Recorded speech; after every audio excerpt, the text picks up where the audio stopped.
Mga isda sa Pan-A sa South Road Properties SRP nangamatay gitawag sa Bantay Dagat Commission kini og fish kill. Bukabat sa 700 ka kilo nga isda ang napiktuhan. Ani ang report.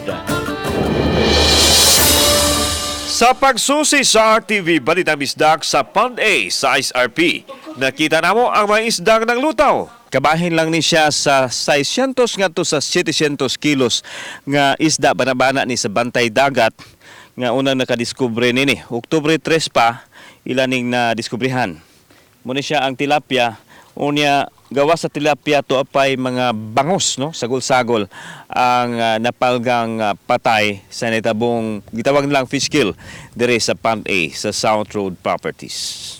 Diatong nakalabang semana pa rin nagsugod pagkamatay ang mga isda sa mga dapit nga ginugukan sa mga tao ug makita sa hulagway nga kuha sa Bantay Dagat. Nagiyahay og bitbit ang mga tao sa mga dagkong isda nga tinuhog apan higpit na silang gidid-an sa pagpanguha nini tungod kay delikado sa panglawas kung mukaon og mga patayng isda. Sa batan sa Bantay Dagat, gibutang kining tulo ka mga dagkong bangus nga nakuha. Ang mga isda natural lang nga nabuhi og midagko diha sa Pan-A. Napagridagan niya, so kay dako na siya almost 15 to 20 hectares. Gipasusi na sa BFAR ug Senro ang mga isda aron masayran kung unsa gyud ang hinungdan sa ilang pagkamatay. Apan gituhuan nga gumikan kini sa sobrang kainit sa panahon nga nasinati karon.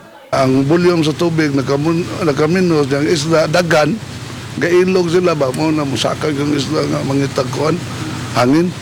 Kauban si Godfrey Relian, ako si Alan Domingo. Balitang Bisdak.